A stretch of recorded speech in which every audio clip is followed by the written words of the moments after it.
So without God, without an understanding of a shared moral vision, a shared way in which we should be caring for our families, our communities, and these things, there is no way to get people to reinvest the type of effort and time and sacrifice that it takes to maintain those spheres apart from the state.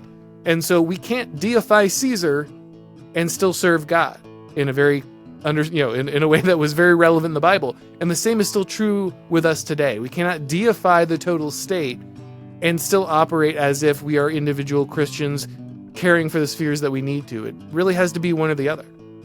Bam. All right, welcome to another episode of The Right Stuff. I'm your host, Jake McAtee, with my co-host, Pastor Jared Longshore. Here I am. Thank you for being here. We have a very special guest, Auron MacIntyre of the Auron MacIntyre Show on the Blaze Network, also the author of The Total State. Auron, thanks for being here. Thanks for having me, guys. Thanks for your patience, too, as we work through some stuff. Auron, I want to sort of pretend that this interview is taking place maybe 6 months ago, and we're spinning at a great speed, unknown whether or not our nation will survive. Just to the end of the year, maybe. We don't know who the president is. And your book came out, I believe, in May of last year. A perfect time. Can you tell us, what is the total state? Yeah, it's a little strange because you write a book like this and then all these revelations come out. You see everything that is happening with Doge and Elon, and people suddenly it becomes obvious what you were talking about. But when I wrote this, it was maybe hopefully a little less obvious. And the problem I think that everyone noticed, especially during COVID, is that technically we had elected Donald Trump to be president of the United States, and yet it seemed like he was not in control at all. Anthony Fauci, maybe the World Health Organization, a bunch of different unelected bureaucrats seemed to wield a lot of power over what was happening. And so I went into the writing of this book really hoping to string together for people what is happening, why there seems to be this nexus of news media, the unelected bureaucracy in the United States, the different educational institutions, and just all these different organizations that theoretically aren't connected and aren't colluding in any kind of overt way, but seem to constantly come up with the same conclusions about how our government should run. No matter who gets elected, no matter what the big decisions are, ultimately we seem to move the same direction. That was my hope, was that the total state would kind of flesh out the connections between all these institutions, why they're constantly agreeing with each other, why they're ignoring the voters, and what we could ultimately do to fix that. When I imagine one, maybe not everybody talks about the deep state, but I know one thing that a lot of people say is always just I hope that person drains the swamp. What do you think is the Venn diagram of when people say that thing? Do they mean the same exact thing you're saying with the total state? Not exactly. So I think the deep state is a very useful term. I think it helped people to understand the unelected bureaucracy in the United States, right? That the executive branch and the chief executive were not the same thing anymore, which is exactly the opposite of what Article 2 says. It says that Donald Trump, as the elected president of the United States, should wield the same power over the executive branch that, say, Barack Obama did, right? But when Barack Obama issued his Dear Colleague letter that said we need to put boys in women's bathrooms, everybody jumped on board, right? It was the executive agencies that were required to listen to him would have, but he didn't even issue an executive order. It's just a Dear Colleague letter. Technically, it has no legal weight. And yet, not only did every college, university, every school in America suddenly follow this order, but places like Target, right? Private businesses that had nothing to do with the government and certainly nothing to do with the executive branch suddenly snap too. Then you look at Donald Trump, he issues an executive order, which has the weight, right, of an actual office. It has the real constitutional power to tell the executive branch what to do. And many executive branch officials flatly said, we're going to deny this. We're not going to follow it. We're going to do whatever we want. He said, no more DEI in the executive branch. And they said, go pound sand, right? In direct defiance of the actual constitutional power that he wields. The total state is really underlying what's going on there, right? If it was just the unelected bureaucracy, then you would expect them to rebel, but you wouldn't expect the media to suddenly be on their side. You wouldn't expect Target to suddenly be on their side. You wouldn't expect universities to be on their side, and yet they are.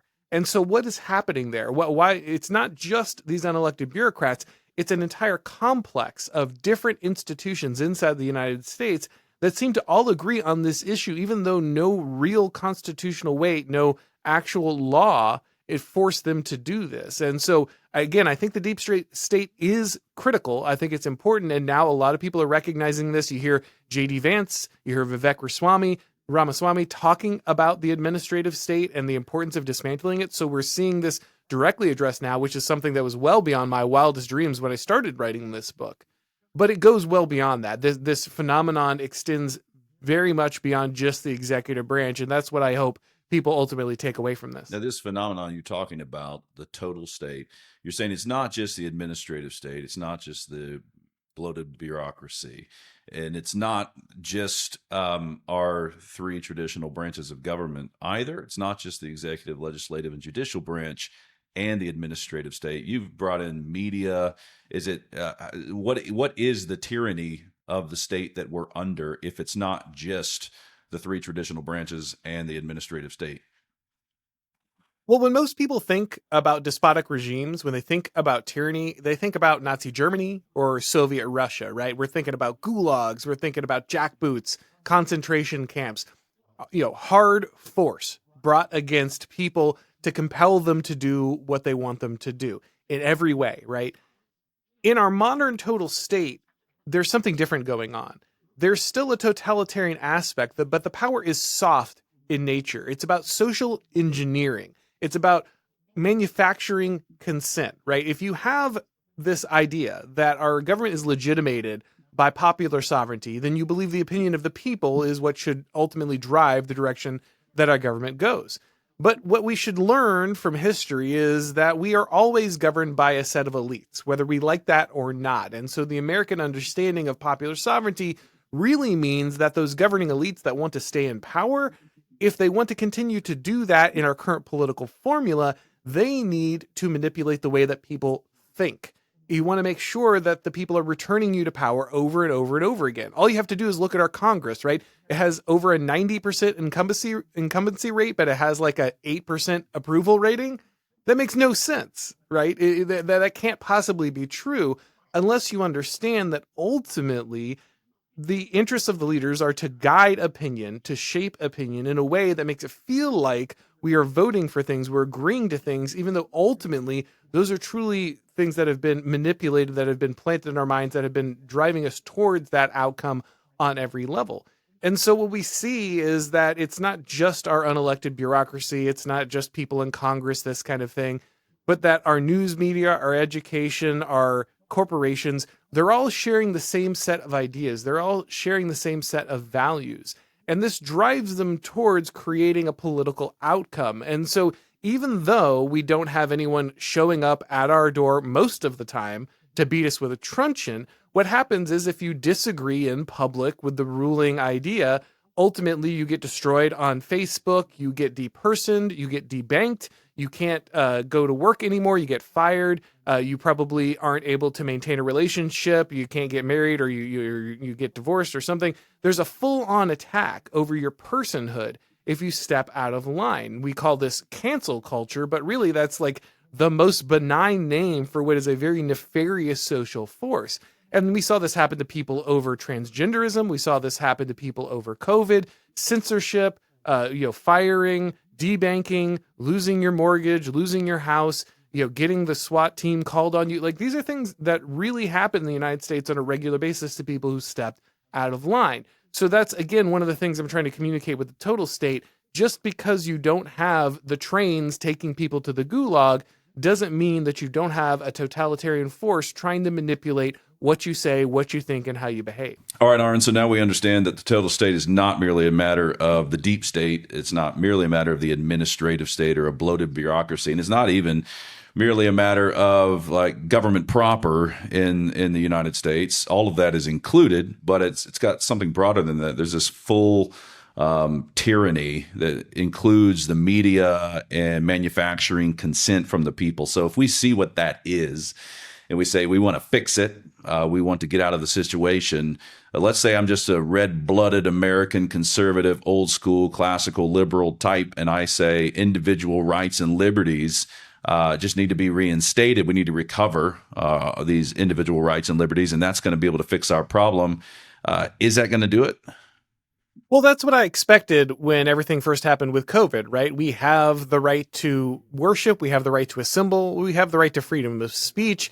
Clearly, we just declare those rights and that'll solve the problem. But what we observed is even though theoretically those rights were still on paper, in practice, they were being attacked over and over again with little to no response. And ultimately, what I discovered as I was doing the research for this book is when we look at what our founders said about the Constitution, we seem to have misunderstood a critical aspect of what was supposed to restrain government. Baron de Montesquieu was a guy who's very influential on the founders. His political theory really outlined the idea of separation of powers and the different checks and balances that we value so much in the Constitution.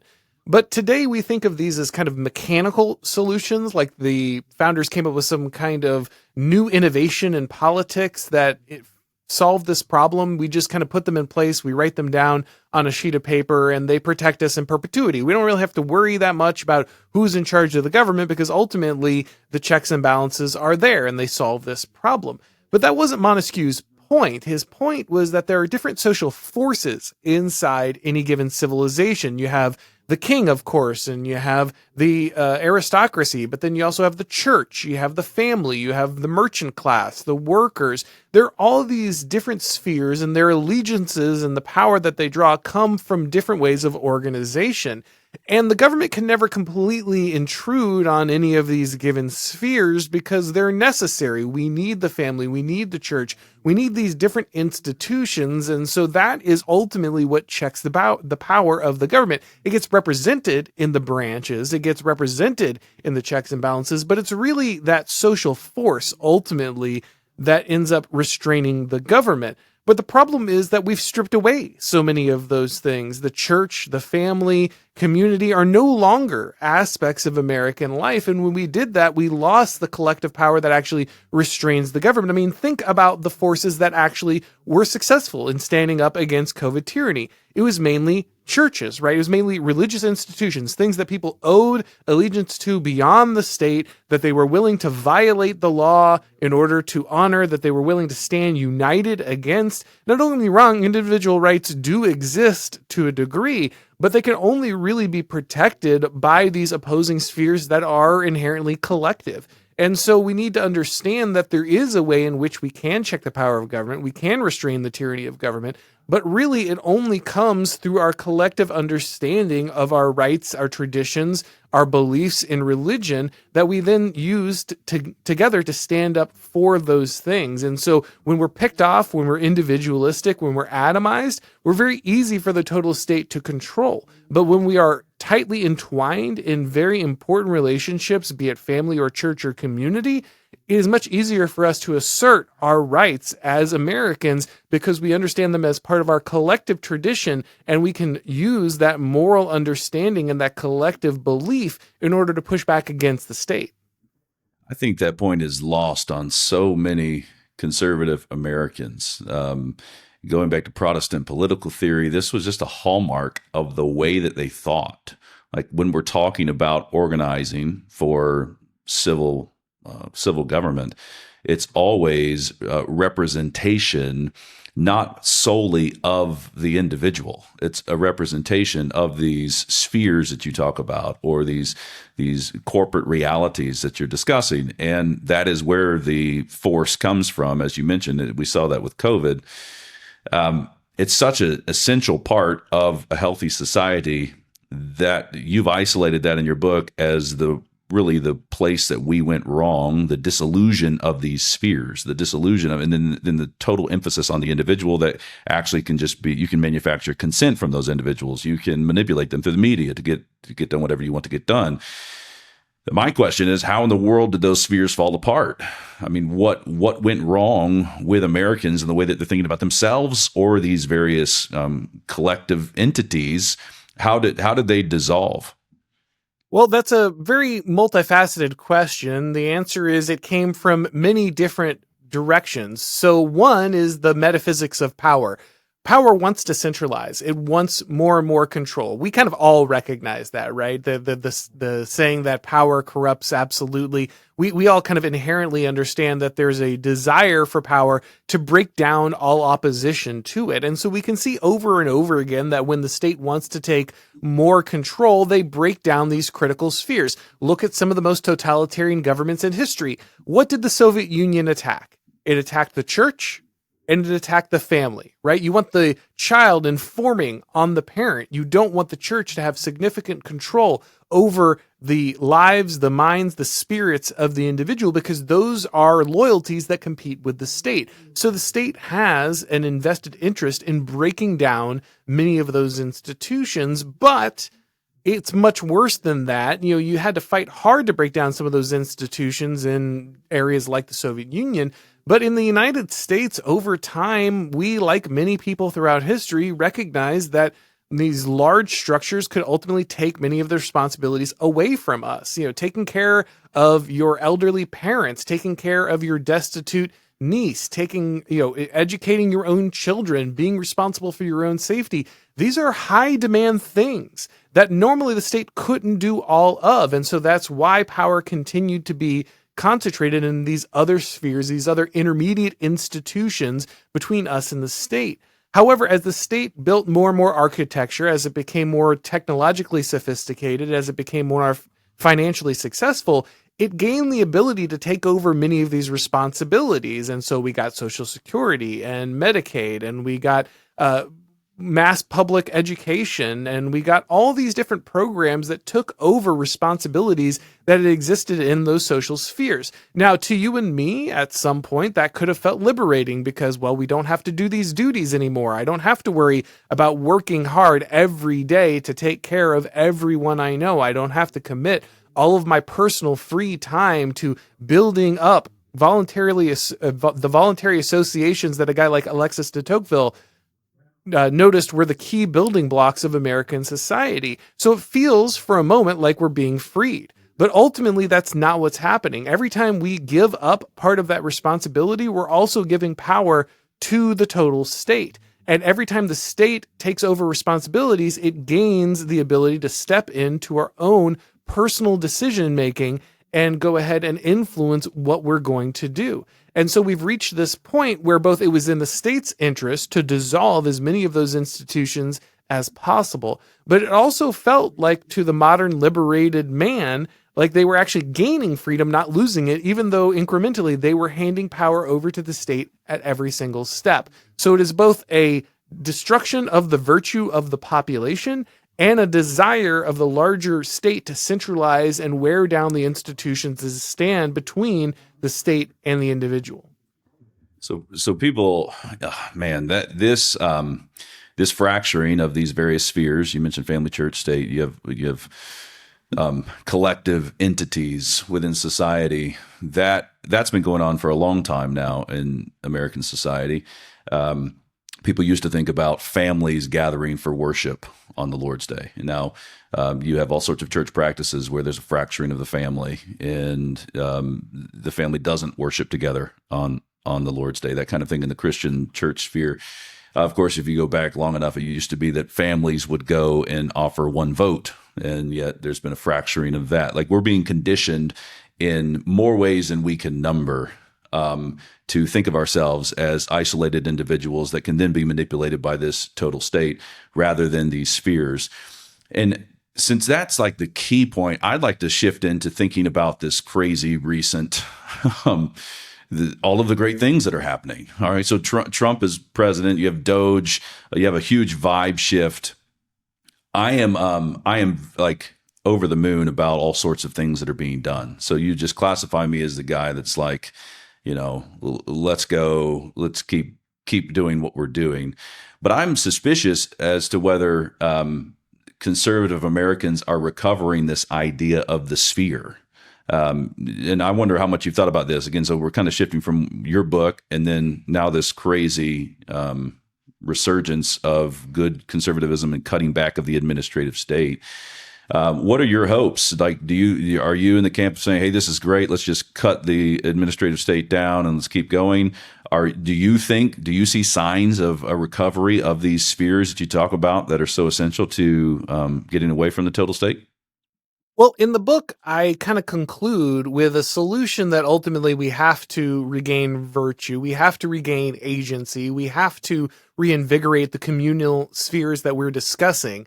And that's kind of my solution, because I didn't know where things were going, but I do know that ultimately that has to be the way in which we push back against this phenomenon.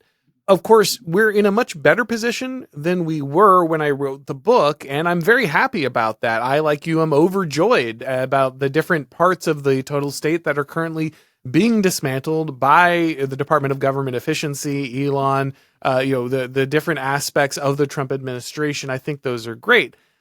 However, there is a danger in this, and I don't want to be negative. I want to show, that I'm very excited about what is going on. I think these are positive developments, but there is a danger in thinking that, well, Trump just fixes this, right? Like Elon just fixes this. They go out and they get rid of a few of the crazy programs, and maybe we finally close the border, we deport some people. All, again, fantastic things, all move us towards positive scenarios.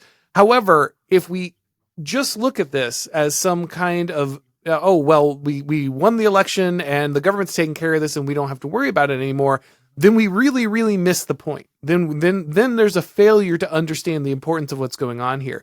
We should grasp what's happening with Trump and Elon and dismantling many segments of the total state as an opportunity to return to these institutions that would mediate between us and the government.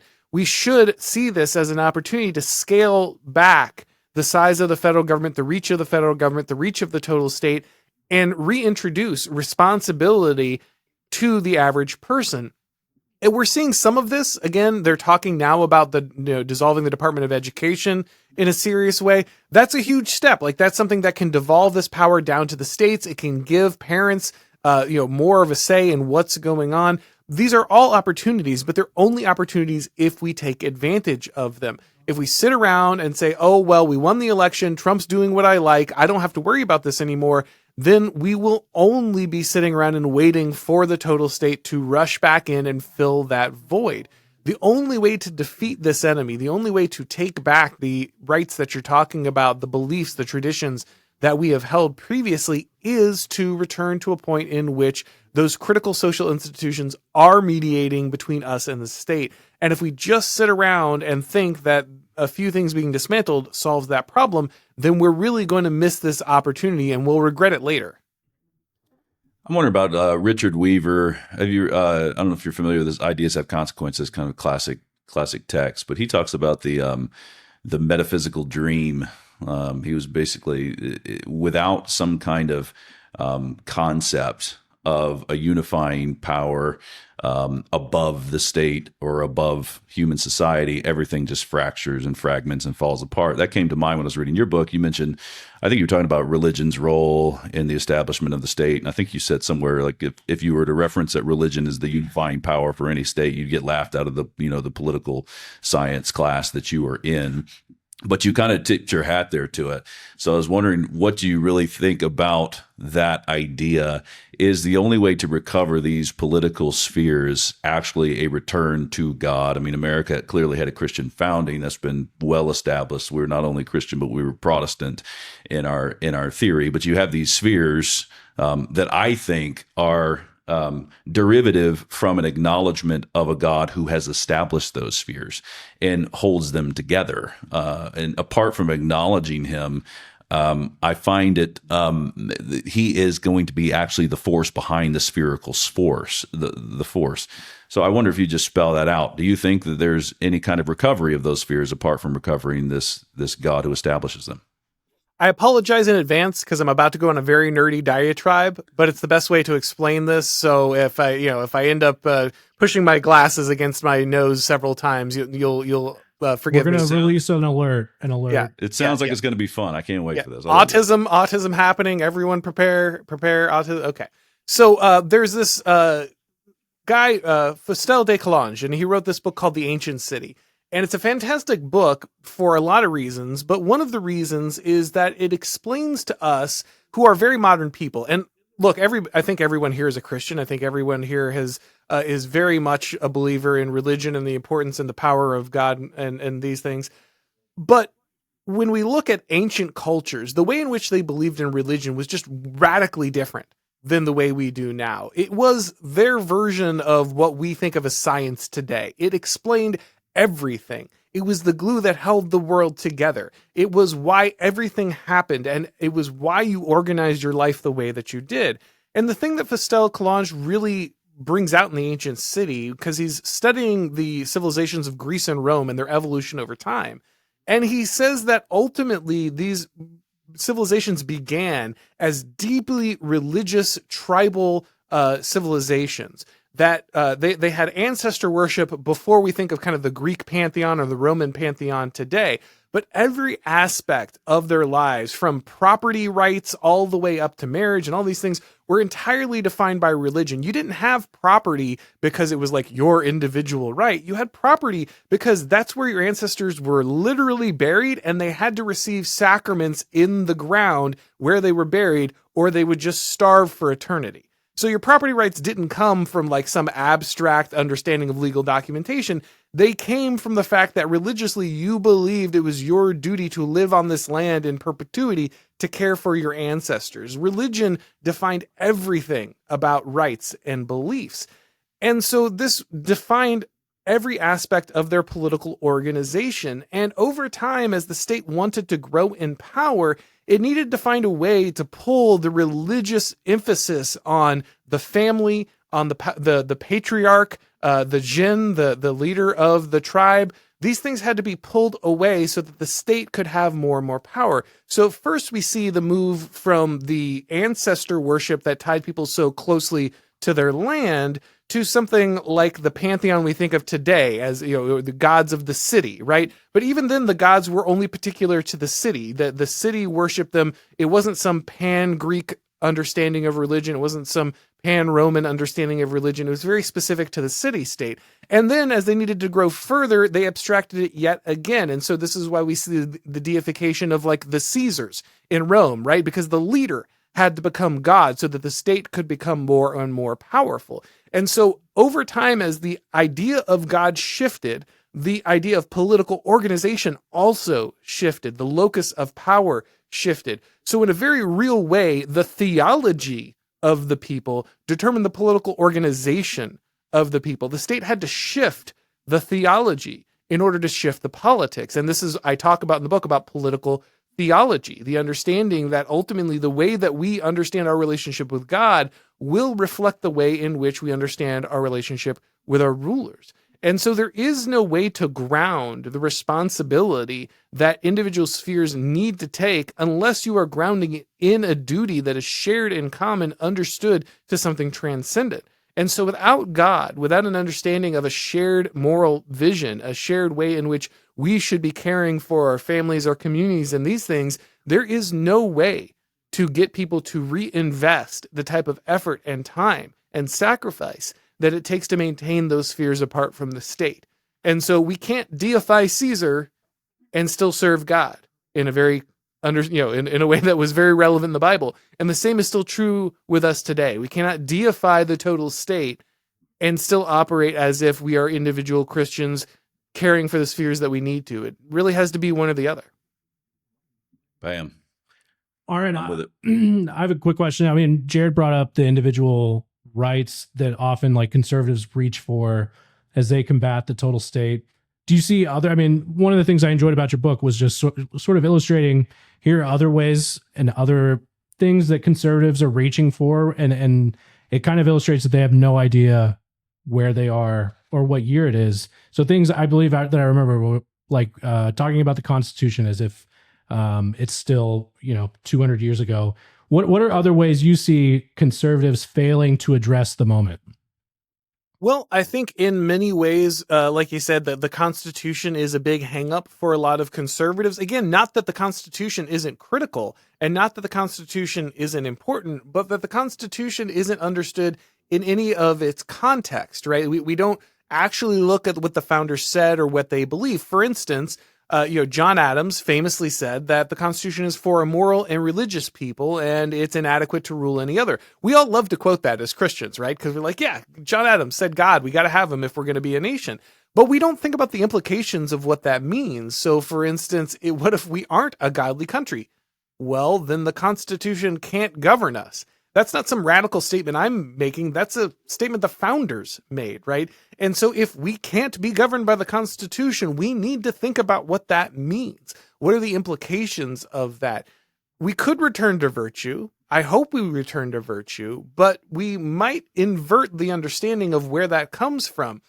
Freedom, the liberty that we actually should be pursuing as constitutional conservatives, comes from virtue, not the other way around. We don't get the liberty and then we become virtuous. We are virtuous, and that allows us to exercise liberty. Liberty exists in the context of virtue. A person who is free to do heroin is not actually free.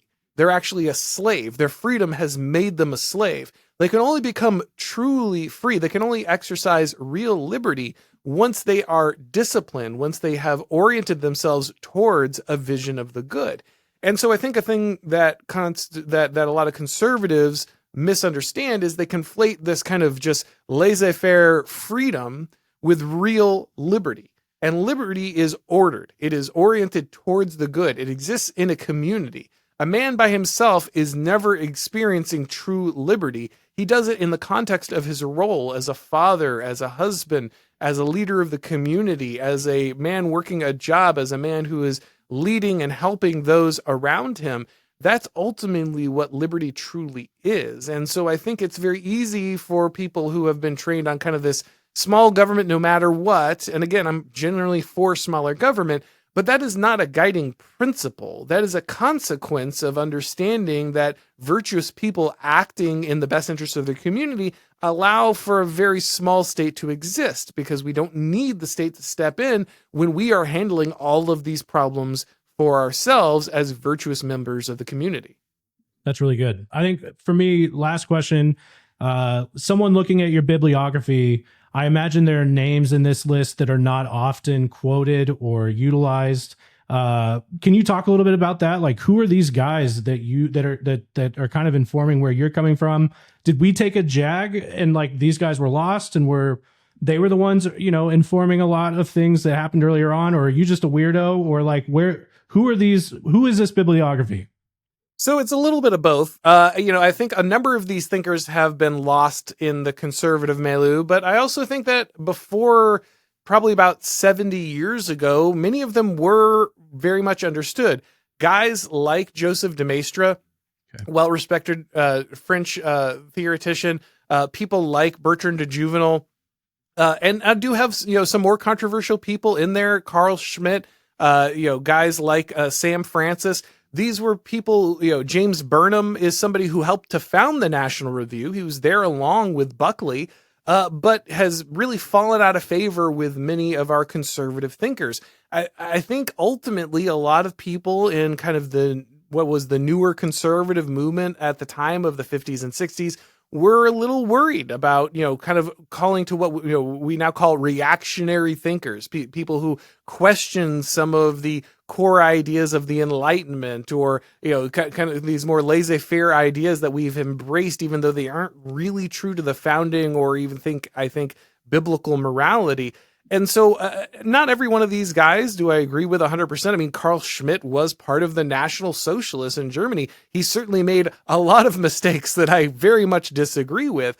However, I do think ultimately there is political insight there that is critical, and we should be able to take the good and discard that which we think is ultimately morally reprehensible. And again, he's only one of, most of these guys I think are very much in the tradition. Again, Joseph de Maistre, very Christian and very Catholic, but a very Christian thinker. And, same with Bertrand de Juvenal. I think that these are men for the most part that we can take very valuable lessons from, even though they fell off the beaten path for a lot of conservatives who are doing this in kind of the modern day.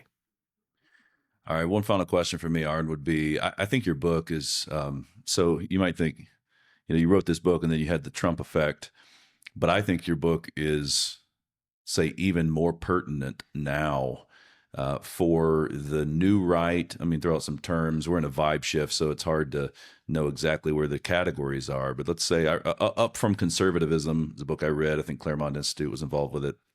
And let's say the new right types, everybody that's just juiced by what's happening at the moment, I think could really benefit from your book.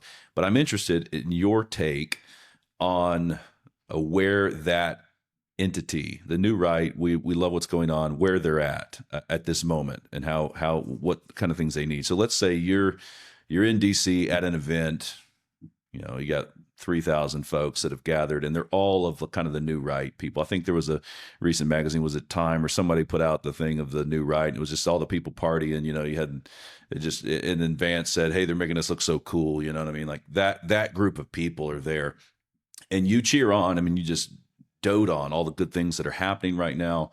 You're totally for it. We're of the same people. And just by the way, keep in mind that we have to actually recover these spheres that existed that used to have this impact and this force. And at the bottom of this is going to have to be a recovery of our commitment to the triune God in a way that our forefathers were actually, they did, and we've lost.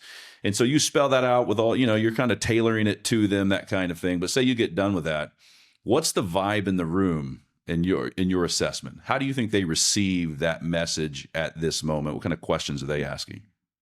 Well, I think that we should recognize that the new right, which is kind of funny because that name has been thrown around several times, even in the last 40 years. So how new can the right be when it's 5 or 6 times over again? Actually, I think what we're really seeing is a resurgence of paleo-conservative thought, which is kind of the opposite of new paleo. But ultimately, the point is that the current coalition on the new right, quote unquote, is a little varied, right? We have people who are more traditional religious thinkers.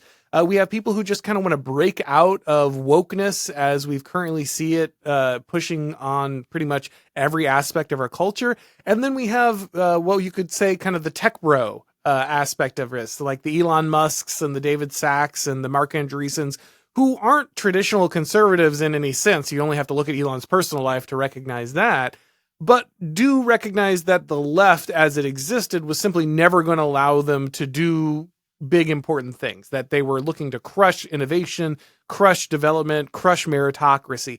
And so in a room like that, you would probably have a bunch of kind of mixed opinions, right? I think that the person who probably most exemplifies the type of new right that we're talking about at this moment would be J.D. Vance. J.D. Vance is a guy who had his foot in, kind of the venture capitalist world, in the Silicon Valley world.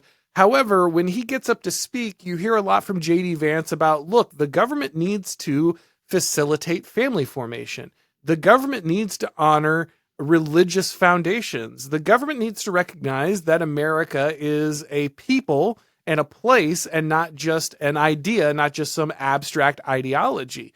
These are things that I think are pretty deeply tied to the paleo-conservatism, which dovetails best with traditional religious understandings of social formation. Again, it's not completely alien to conservatism as we understand it, but it's got much more of an emphasis on the community, faith, and family aspect of conservatism that it does kind of just the freewheeling libertarian economic focus that existed beforehand. And that's not to say that we're certainly not embracing communism or socialism or any of these things, but understanding that GDP is not the altar on which we worship. The thing we worship is God, and that's actually going to be what properly organizes our society. We do have to kind of push against, I think, some of the assertions coming from the tech right, coming from different aspects of this coalition. But ultimately, I think there's much more of a seat at the table for this kind of understanding of political formation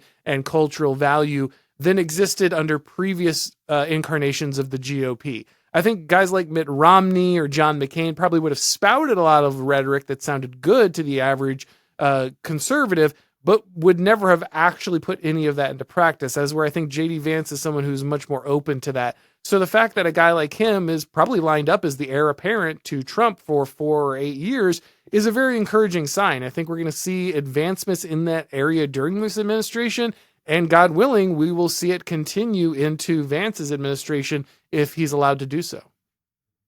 Excellent. All right. Thank you so much, Auron. You've been very kind to us. I appreciate your patience. Everyone go by the Total State, and you can see Auron. He tapes every day. Is that right? Yes. Yeah. On Blaze TV, YouTube, all that stuff. Awesome. Thank you, Auron. Thanks, Auron. Thanks, guys.